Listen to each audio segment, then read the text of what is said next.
Good evening, my loves. Danielle here, your Access Bars practitioner and facilitator, men's intimacy mentor, and intuitive counselor.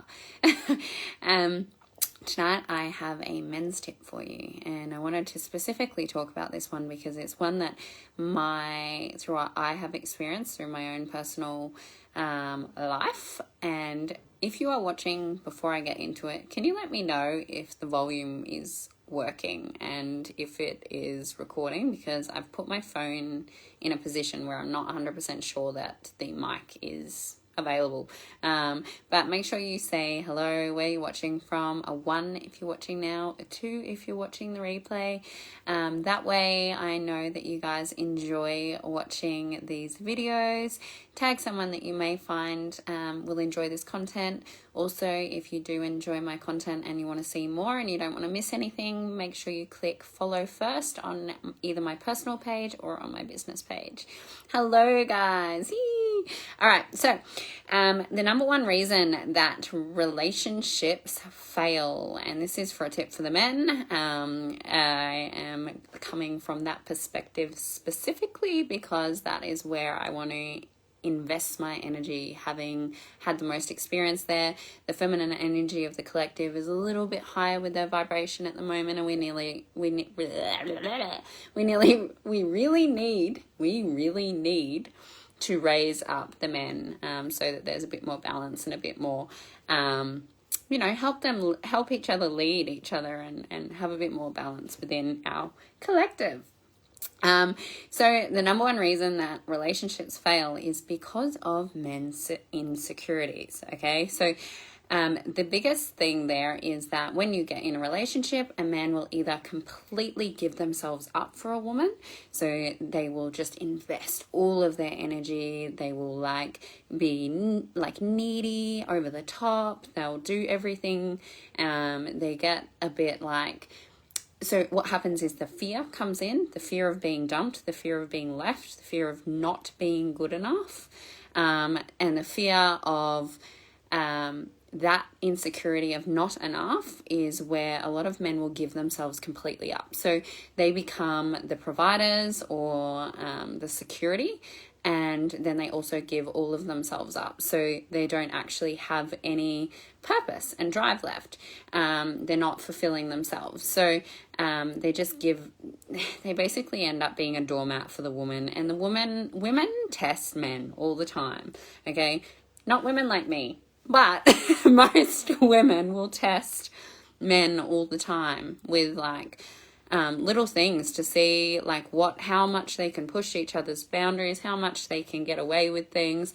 And if you're giving yourself up for a woman, that's probably the most unsexy, unattractive thing for a woman ever. They're like, right, this guy has no balls. They have no, I could get away with doing anything. Women will use you. It's an ugly truth. And this is where it's very important to understand your woman's agenda. And what they're actually after, and having a clarity there of what you're willing to put in. But if you're giving yourself up, then that becomes too needy, too soft, and it will end up, out of fear of being dumped or being left or not being good enough, you will end up creating that within your relationship. And then there's the other swing, okay? It's the fear of not being good enough. And this is the one that I've experienced a lot of, is that my partners have had massive insecurities. They're scared of you cheating on them, or they're scared of you leaving them. They're scared of not being good enough. And there's this fear that is driven, but instead of it coming from giving themselves up, they go into this control. So it's like they control everything you do. There's this level of control of undermining the woman, can get into some sort of sarcastic things to play down that woman, so that woman doesn't feel like they are good enough. So it switches the tables. So the woman's like, oh, I must be blessed to be with this guy. And both of those swings are really, really damaging. If you're controlling your woman and you're like, don't go see your friends, I want to spend all my time with you, you're my everything. If you are making a woman your everything in life, then you need to stop, take a look at why you aren't the center of your universe, because you should be the one creating your life. You should be the one fulfilling yourself. And then when you get to that point where you've got a life, you've got, a job or a purpose, friendships, hobbies, passion, and you're fulfilling your life, then when you meet someone, you're able to drop that fear level and go, hang on, I am good enough. I've put in the energy into myself to create a person that I would want to be with. If it was, say, a woman, if you look at it, what kind of a woman do you want to create? What kind of a woman would you want to be in a relationship with that you would create a life with? So it's like, do you possess those same qualities? You can't expect someone, and I hear this all the time of people saying that they don't want someone to use them for finances or whatever it is. But you're like, hang on, are you financially secure? Are you looking after yourself? Have you got drive? Have you got purpose? Or are you asking for something that you don't even possess within yourself?